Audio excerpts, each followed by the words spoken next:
Hai teman-teman, kembali lagi dengan Kram di sini. Kali ini saya akan melanjutkan cerita yang kemarin dengan judul Teror Neipah. Cerita ini ditulis oleh Kak Ram dan Nahdi. Jadi buat kalian yang ingin membaca ceritanya secara langsung, kalian bisa kunjungi link dan profile yang sudah saya sertakan di deskripsi. So, langsung saja kita ke ceritanya. Sampai di suatu titik, terlihat cahaya terang. Cahaya lampu kamarku. Aku bangun dari tempat tidur dan melihat Dirga sudah berdiri di dekat jendela. "Dirga, aku tadi mimpi buruk," sapaku. Ku tetap wajahnya yang sangat berbeda sekali. Kulitnya memerah dan matanya melotot. "Dirga, kamu kenapa?" tanyaku. "Bodoh kamu, Dani. Bodoh. Kenapa membawa dia kembali?" Suaranya besar sekali hingga mengagetkanku. Matanya seakan-akan mau keluar ketika menatapku. Apa maksudmu?" ucapku gelagapan. "Nenek tua itu," balasnya dengan wajah marah. "Neipah, dia akan meneror kalian semua." Dirga pun menghilang. Peringatan Dirga pun menjadi kenyataan. Teror kembali terjadi. Laki-laki yang menjadi korbannya adalah Mang Udin dan Pak Karya. Cerita teror yang terjadi pada keduanya langsung menghebohkan warga kampung. Pagi hari, warga sudah banyak berkumpul di depan rumah Pak RT. Terlihat Mang Udin sedang duduk di teras dengan tubuh berwarna hitam dan bau, seperti habis tercebur ke dalam selokan. Ia pun bercerita tentang kejadian semalam. Seperti biasa, malam hari, Mang Udin sudah berkeliling menjajakan dagangannya. Ia pun berdiri di lapangan belakang, depan rumah Neipah. "Mang, beli," panggil seseorang. "Mang, beli," panggilnya lagi. Mang Udin mencari sumber suara itu. "Di sini, Mang," saut suara itu. "Di atas," sambungnya. "Ternyata ada Neipah lagi duduk di atas atap. Bukan atap rumahnya, tapi atap rumah Pak Karya," ucap Mang Udin. "Pak Karya barusan dibawa ke rumah sakit, Mang," balas salah satu warga. Belum jelas apa yang terjadi dengan Pak Karya. Mang Udin pun melanjutkan ceritanya. Melihat kemunculan Neipah, ia pun berteriak sambil berlari meninggalkan dagangannya. Neipah tertawa melengking, terbang mengejar Mang Udin. "Tolong, ada Neipah, tolong!" Mang Udin mencoba berteriak minta tolong, tapi tak ada satupun warga yang mendengarnya. Ia terus berlari melewati gang yang mengarah ke saluran air. Neipah masih terus mengejarnya sambil tertawa. "Jangan ganggu saya, Nek," ucap Mang Udin sambil berlari. Ia tak sadar di depannya ada saluran air yang cukup besar. Mang Udin pun terjatuh ke dalam saluran air yang hitam pekat. Sementara Neipah duduk di pinggir saluran air sambil terus menatap ke arah Mang Udin. "Semalaman saya gak berani keluar dari sana," ucap Mang Udin menutup ceritanya. Pagi harinya, warga menemukan Mang Udin sedang meringkuk di dalam saluran air. Badannya gemetar, kedinginan. Pakaiannya sudah berubah menjadi hitam. Sebelum Mang Udin ditemukan di saluran air, Pak Karya sudah lebih dulu dibawa ke rumah sakit. Warga belum tahu penyebabnya apa.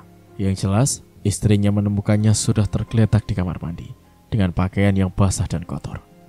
Siang harinya, Pak RT dan beberapa warga menjenguk Pak Karya di rumah sakit. Ia pun bercerita tentang kejadian yang menimpanya semalam. Kejadian yang cukup mengerikan. Tadi malam, Pak Karya ingin buang air kecil. Saat membuka pintu kamar mandi, ia melihat lantai keramiknya kotor, penuh dengan lumpur. Ia pun berniat untuk membersihkannya. Namun, air yang ada di dalam bak terlihat keruh sekali. Pintu kamar mandi tiba-tiba tertutup. Semilir angin dingin bertiup dari arah pintu. Pak Karya panik. Dari dalam bak sedikit demi sedikit muncul sesosok wanita berambut panjang membelakanginya. Anehnya, ia seperti terhipnotis. Tiba-tiba bisa menutup matanya. Kepalanya berputar pelan-pelan sampai mereka saling bertatap. "Neipah!" Pak Karya berteriak sambil berusaha membuka pintu. Tak bisa. Pintu seperti terkunci. Neipah tertawa dalam posisi kepala terbalik. Tangannya mulai menempel di dinding. Perlahan ia pun merayap di dinding dan langit-langit seperti seekor cicak. Pak Karya membalikkan badan, menghadap pintu. Tak mengetahui bahwa Nek Ipah sudah berdiri terbalik dengan kaki di langit-langit. Wajahnya sudah berada tepat di belakang kepala Pak Karya. Pak Karya tak bisa bergerak. Rambutnya ditarik sampai posisi wajahnya menatap langit-langit. Air menetes ke wajahnya. Baunya seperti bangkai tikus. Pak Karya sudah tidak tahan, lalu membuka kedua matanya. Dilihatnya, wajah Nek Ipah sudah ada di hadapannya dengan mulut menganga, lebar sekali. Air liurnya terus menetes ke wajah Pak Karya. Setelah itu, pandangannya mulai gelap. Tak ingat apa-apa lagi, sampai ia ditemukan tergeletak di kamar mandi dan dibawa ke rumah sakit. Kejadian yang menimpa Mang Udin dan Pak Karya membuat kampungku geger. Apa benar Nek Ipah sudah kembali? Tanyaku dalam hati. Di kamar, aku berkali-kali memanggil Dirga, tapi ia tidak juga datang. Bosan, akhirnya aku memilih untuk bermain kelereng di halaman depan rumah. Sekilas terlihat sesuatu dari ekor mata, seperti ada orang berdiri di tengah jalan depan rumah. Dengan cepat, aku menengok ke sana. Ternyata tidak ada apa-apa. Kejadian itu pun terulang beberapa kali, sampai akhirnya aku melihat sebuah payung hitam tergeletak dalam posisi terbuka. Payung itu bergerak, terbang ke arah rumah Indra. Tak lama kemudian, terdengar suara jeritan dari rumah Indra. Bergegas aku berlari ke sana, masuk ke dalam rumahnya. Terlihat Indra sudah kejang-kejang, melotot dan berteriak-teriak. "Bu Ani, Indra kenapa?" tanyaku. "Nggak tahu dan tolong panggilkan Pak Ustadz," pintanya sambil memegangi tubuh Indra yang terus meronta-ronta. Bergegas aku berlari ke rumah Pak Ustadz sambil terus memikirkan keadaan Indra. Ini semua karena ulahku. Kata-kata itu terus menghantui pikiranku. Maafkan aku Indra. Aku berhasil membawa Pak Ustadz ke rumah Indra. Wah, ini kesurupan, kata Pak Ustadz. Pak Ustadz memegang tangan Indra sambil terus merapal doa. Indra tertawa. Siapa kamu? Tanya Pak Ustadz. Sekarang saya sudah bebas. Nek Ipah? Tanya Pak RT terkejut. Seseorang telah melepaskanku. Matanya melotot ke arahku. Sekarang aku akan membawa anak ini, sambungnya. Butuh waktu lebih dari 1 jam sampai akhirnya Indra bisa kembali sadar. Tubuhnya yang mungil itu basah dengan keringat. Nafasnya terlihat seperti habis berlari keliling kampung. Kemudian ia dibawa ke kamar, dibaringkan ke tempat tidurnya. Siapa yang melepaskannya? Kurang ajar, ucap Pak RT kesal. Aku tak mungkin mengatakan yang sebenarnya. Itu membuatku semakin merasa bersalah. Aku pun pulang, melewati pagar samping. Dari pagar samping, payung hitam itu terlihat kembali. Kini berada di tumpukan besi-besi rongsokan, bekas becak. Payung itu melayang ke arah rumah Fahrul. Fahrul, teriakku seraya berlari ke rumahnya. Ibu Fahrul ada di warung. Tante, Fahrul ada? Gak ada, lagi nginap di rumah opungnya. Alhamdulillah. Kenapa Dani? Kok mukanya panik begitu? Enggak tante. Yaudah Dani pulang dulu. Beruntung Fahrul sedang tidak ada di rumah. Kalau tidak, ia akan menjadi sasaran berikutnya. Sekitar jam 9 malam, ramai orang berkumpul di dekat rumah. Abah juga sudah ikut berkumpul di sana. Aku keluar menghampiri kerumunan orang itu. Ini pasti kerjaan Nek Ipah, ucap salah satu warga. Iya, Nek Ipah, saut warga lainnya. Kulihat Ibu Fahrul sedang menangis di balai kayu. Apa? Ada apa? Tanyaku bingung dengan situasi ini. Jangan ke sini, masuk rumah, perintah Abah. Aku pun menurut, kembali masuk ke dalam rumah. Tidak ada satupun orang yang bisa kutanyai. Dirga juga sudah tidak pernah muncul. Keesokan harinya, aku baru tahu tentang kejadian semalam. Rian, adik Fahrul yang masih berumur 3 tahun, menghilang dari rumah. Kabarnya, ia diculik ketika tidur sendirian di kamar. Ibu Fahrul sempat melihat ketika penculik itu menggendong anaknya. Sosoknya menyerupai Nek Ipah. Ibu Fahrul mencoba merebut Rian, Tapi tidak bisa. Sosok itu terbang melewati jendela dan membawa Rian. Semalaman warga mencari keberadaan Rian, namun sampai detik ini ia tidak bisa juga ditemukan. Aku berpura-pura sakit, tidak mau pergi ke sekolah. Tak lama kemudian, Pak Ustadz bersama temannya datang ke rumah. Mereka mengobrol dengan Abah di ruang tamu. "Coba panggil Dani ke sini," pinta Pak Ustadz ke Abah. Suaranya terdengar sampai ke kamarku. "Dani!" panggil Abah. Aku bangkit dari tempat tidur, lalu berjalan keluar kamar untuk menemui mereka. "Dani, sini." Pak Ustadz memintaku duduk di sampingnya. "Pak Ustadz mau tanya sesuatu," sambungnya. Saat ku duduk di sampingnya, dia pun memperkenalkan temannya. Namanya Mang Wahyu, seorang guru pesantren yang merupakan teman Abbas juga. "Dani, apa benar kamu yang ngasih tahu di mana Sukma Sari berada?" tanya Mang Wahyu. Iya Mang. "Sekarang apa kamu tahu Rian ada di mana?" tanyanya. "Nggak tahu," balasku. "Sebenarnya dulu Dani tahu dari Dirga." Aku pun mengaku. "Dirga?" tanya apa? "Anak kecil yang biasa ikut dan main sama Dani." Jelasku sontak membuat apa terkejut. "Berarti dugaan saya selama ini benar Pak Ustadz," ucap apa. "Soalnya Dani sering main sama ngomong sendiri di kamar," sambungnya. "Jadi Dirga itu bukan manusia, hantu?" tanya Mang Wahyu. Aku menganggukkan kepala. "Kamu bisa panggil Dirganya?" pintanya. "Dirga gak pernah muncul lagi gara-gara Dani." Aku berhenti berbicara. Tak mungkin mengatakan gara-gara membebaskan Ipa. "Gara-gara Dani? Bilang aja gak usah takut," rayu apa. "Iya, bilang aja gak apa-apa," timpal Mang Wahyu. "Sebelum ngilang, Dirga marah sama Dani. Katanya gara-gara Dani ngebebasin Ipa." Aku terpaksa mengaku. "Gimana caranya Dani bebasin Ipa?" Aku menceritakan tentang mimpi pohon besar itu. "Dani kira itu cuma mimpi," ucapku. "Bukan, itu dunia astral. Siapa yang ngajarin Dani main ke sana?" ucap Mang Wahyu. "Dirga." "Ya sudah, Dani sekarang masuk kamar saja dulu. Mang Wahyu mau ngobrol sama Abah dan Pak Ustadz." Aku kembali ke kamar, membaringkan diri di atas tempat tidur. "Dirga, kemana? Di saat penting begini dia malah menghilang," kataku dalam hati. Beberapa saat kemudian Abah memanggilku ke ruang tamu. Aku diminta duduk di samping Mang Wahyu. "Dani, menurut kamu Dirga baik atau jahat?" tanya Mang Wahyu. "Baik. Kalau Ipah?" "Ya jahat." "Gini Dani, terkadang apa yang kita lihat baik belum tentu baik. Apa yang terlihat jahat belum tentu jahat. Bangsa jin itu paling pintar menipu kita. Jangan terlalu mengikuti perkataan mereka," pesan Mang Wahyu. "Iya Mang."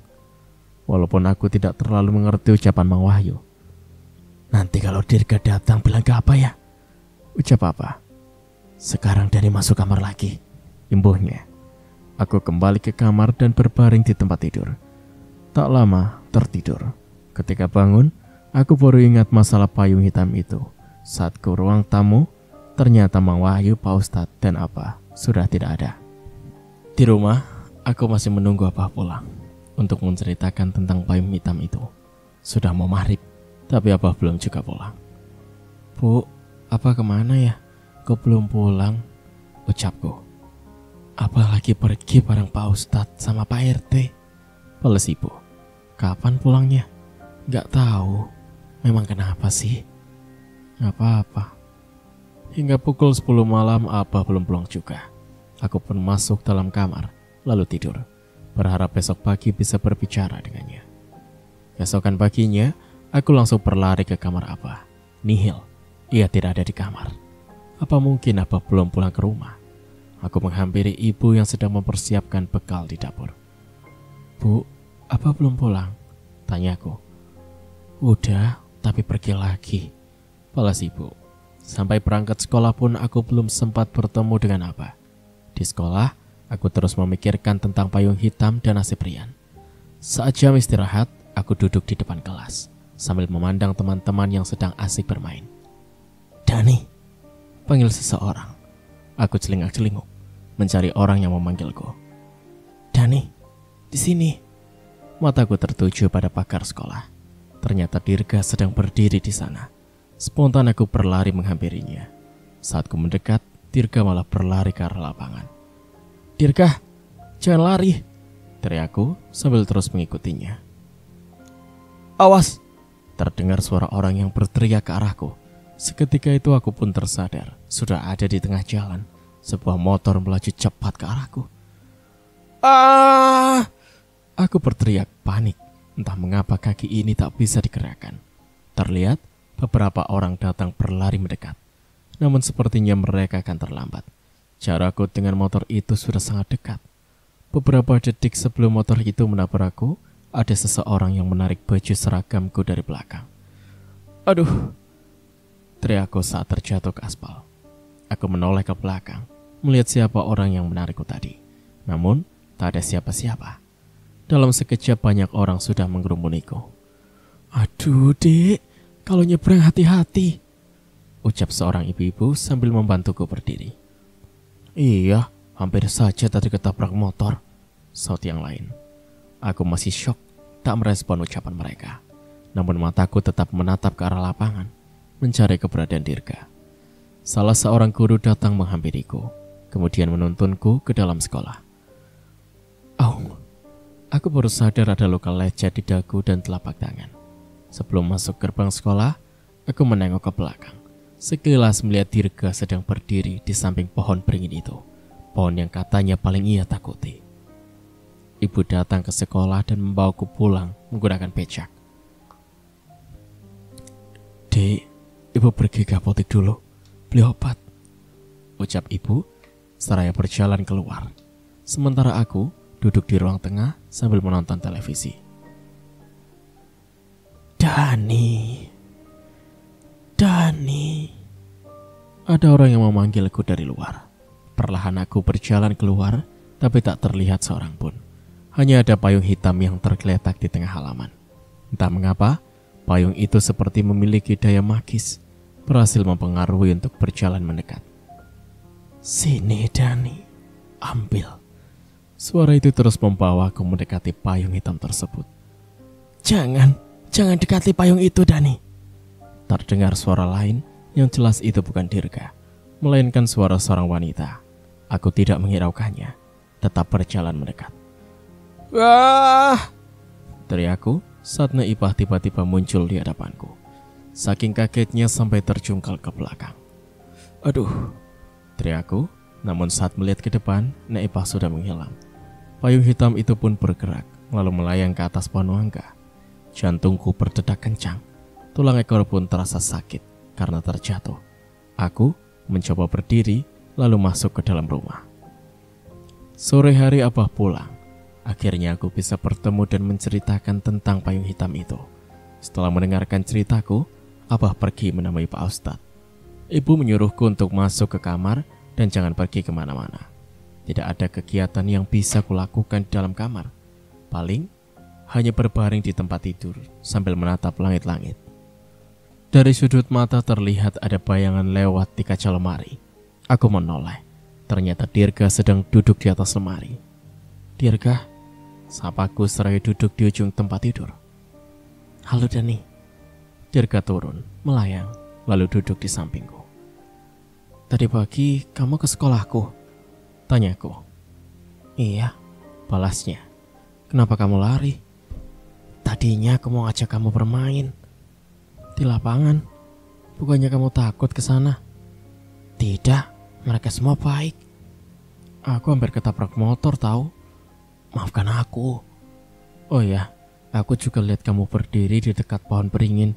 Bukannya di sana ada sosok yang menyeramkan?" "Iya, tapi ternyata dia juga baik kepadaku." Tiba-tiba ada angin yang bertiup kencang masuk ke dalam kamar hingga menggerakkan gorden. Gorden itu bergerak ke samping, membuatku bisa melihat dengan jelas area samping rumah. "Dirga?" tanyaku, mulai ketakutan. Namun tak ada jawaban darinya. Kulihat wajahnya juga ketakutan. Dari balik jendela, terlihat ada sepasang cahaya berwarna merah menyorot ke arahku. Semakin lama, bentuknya menyerupai bola kecil dan semakin membesar. Kini terlihat seseorang sedang berdiri di balik jendela. Ternyata, cahaya merah itu berasal dari matanya. Ukuran tubuhnya semakin besar. Tak lama, ia sudah masuk ke dalam kamar, berdiri di dekat jendela. Setengah tubuhnya tertutup oleh payung hitam. Ya, payung yang sama dengan yang kulihat sebelumnya. Payung itu terbang. Kini aku bisa melihat wajahnya dengan jelas. Seorang wanita berwajah hitam legam dan dipenuhi bulu. Matanya berwarna merah dan gigi taring yang panjang. Rambutnya yang panjang tak beraturan. Sosok itu menggerakkan jemari tangannya seperti memamerkan kukunya yang panjang. Kemudian menjulurkan lidahnya yang nyaris menyentuh lantai. "Tirka, usir wanita itu," pintaku. "Tidak bisa, Dani, dia terlalu kuat." Aku berlari keluar kamar. Namun pintunya tidak bisa dibuka. Bu, buka pintunya," teriakku sambil menggedor-gedor pintu. "Dani," saut ibu dari luar. Terlihat gagang pintu yang bergerak cepat. "Buka pintunya, Dani," teriak Akbar. "Bu, buka," teriakku semakin panik. "Dani." Ibu mencoba mendobrak pintu, tapi pintu tetap tidak bisa terbuka. Aku menoleh ke belakang. Wanita hitam itu sudah berdiri di tengah kamar. "Dani, sini," teriak Dirga yang berdiri di depan lemari. Aku berlari menghampiri Dirga. "Sembunyi di dalam," ucapnya seraya masuk ke dalam lemari. "Cepat, Dani, ia tidak akan bisa masuk ke sini," imbuhnya. Aku pun masuk ke dalam lemari. Pintu lemari itu tiba-tiba tertutup. Panik, aku mencoba mendorong dan menendang pintu dari dalam. Namun pintunya tidak bisa dibuka. "Dirga, kenapa pintunya ditutup?" tanyaku. Namun tak ada jawaban darinya. "Kamu tahu kan aku takut tempat gelap," sambungku. Masih tak ada jawaban darinya. "Dirga, apa kamu masih di sini?" "Dani," bisik Dirga. "Tolong bukakan pintunya," pintaku sambil menendang-nendang pintu. "Kamu ingat permainan kesukaanku?" "Jangan tanya itu sekarang lah. Sebaiknya bantu aku buka pintunya." "Jawab pertanyaanku dulu. Kamu ingat?" "Iya, ayam-ayaman kan. Sudah, cepat buka pintunya." "Bagus. Sekarang aku sedang bermain denganmu." "Apa maksudmu?" "Aku menjadi musang, sedangkan kamu menjadi ayam." "Hah?" Seketika itu tercium bau tidak sedap di dalam lemari. Bau gosong yang sangat menyengat sekali, hingga membuat dadaku sesak. Dirga, kenapa di sini bau sekali?" tanyaku panik, ketika bau hangus itu semakin menyesakkan dada. "Dirga, aku gak bisa nafas." Rasa sesak itu terus menghimpitku, hingga aku tak sadarkan diri. Aku tersadar sudah dalam posisi berdiri di tengah kamar, melihat gagang pintu kamar masih bergerak dengan cepat. "Dani, buka!" Sayup-sayup terdengar ibu memanggilku. Tak lama, pintu itu terbuka. Terlihat Abah dan ibu berlari masuk ke dalam kamar. "Abah, ibu, Dani di sini!" teriakku. Entah mengapa kaki ini tak bisa digerakkan. Aku hanya bisa diam terpaku sambil berteriak. Melihat kejadian yang ada di dalam kamar, Abah membuka pintu lemari. Terlihat tubuhku yang sudah mulai lunglai. Kemudian tubuh kecilku itu dibaringkan di atas tempat tidur. Dek. Abah mencoba membangunkanku. "Abah, ada di sini," teriakku. Pak Ustadz dan Mang Wahyu pun datang, langsung mendekati tubuhku. Keduanya seperti membacakan sesuatu, tapi aku sama sekali tak bereaksi. "Apakah aku sudah meninggal?" tanyaku. Hanya dalam hitungan detik, wanita hitam itu sudah ada di hadapanku. Sontak aku menangis dan berteriak meminta tolong. "Diam!" hardiknya, lalu mengikatkan tali hitam di tubuhku. Kemudian ia mendekap dari belakang dengan salah satu tangannya yang menutupi seluruh wajahku. Aku berontak, tapi tak sanggup berbuat apa-apa. Tiba-tiba, kakiku seperti kehilangan pijakan.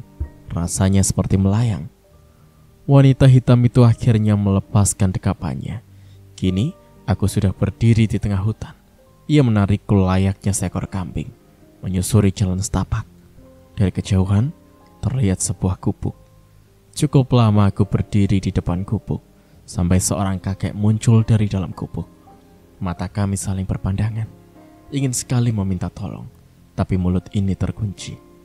Aku terus menatapnya dengan wajah memelas, tapi kakek itu sama sekali tak peduli. "Kenapa kamu membawa anak ini kemari?"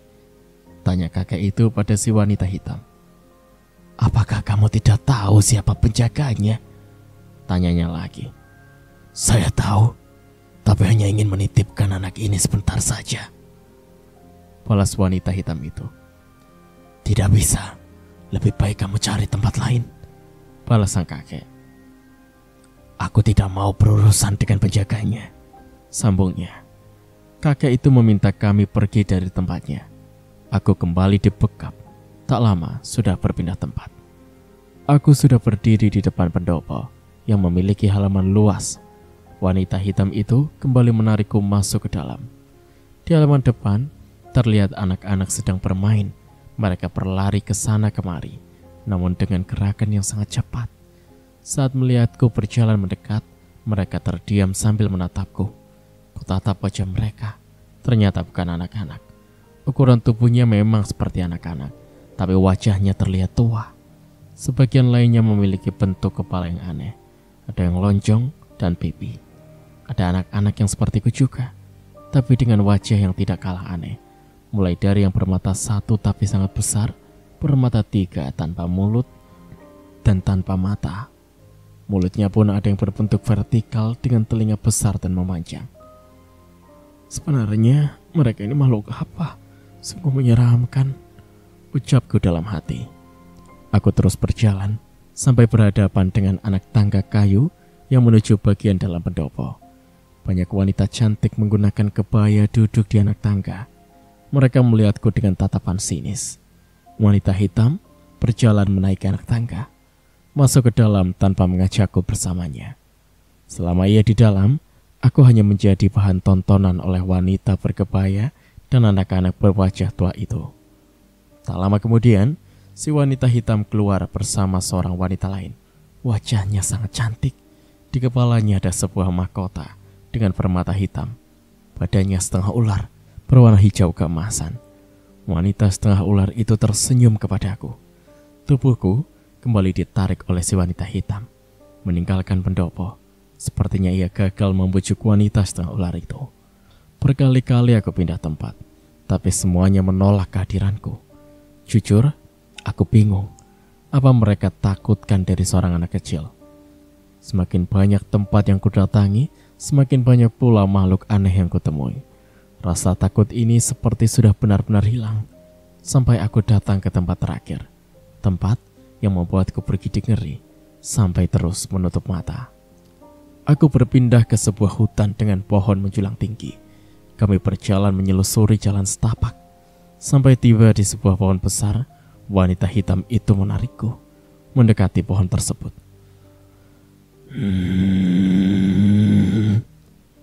Tiba-tiba muncul seekor macan. Tubuhnya kurus sekali, hanya terlihat kulit yang menempel ke tulang. "Mau apa kamu kesini?" tanyanya. "Aku mau menitipkan anak ini," jawab si wanita hitam. "Jangan di sini. Kamu juga takut? Kamu tidak melihat tubuhku yang kurus ini? Sudah tidak ada orang yang memberiku makan," balas macan itu. "Lebih baik bawa dia ke dalam." Kami pun pergi dari tempat itu, berjalan menuju ke hutan yang lebih dalam. Kali ini hawanya berbeda dari tempat-tempat sebelumnya, terasa lebih mencekam. Jeritku saat melihat banyak pocong yang sedang berjajar rapi. Sebagian besar wajahnya hitam, sebagian lainnya seperti tengkorak. Aku menundukkan kepala, tak sanggup melihatnya. Wanita hitam itu terus menarikku masuk lebih dalam. Dari ekor mata, jelas sekali terlihat semakin banyak pocong yang berdiri di kiri dan kanan. Ukurannya beragam, ada yang kecil, normal, dan besar. Selain itu, warna kainnya tidak selalu putih. ada yang hitam pekat dan merah darah. Wanita hitam itu terus menarikku hingga melewati area yang dipenuhi pocong tadi. Kemudian, aku masuk ke sebuah area yang tak kalah seramnya. Sekian untuk part kali ini. Nantikan kelanjutan ceritanya di part berikutnya. Terima kasih.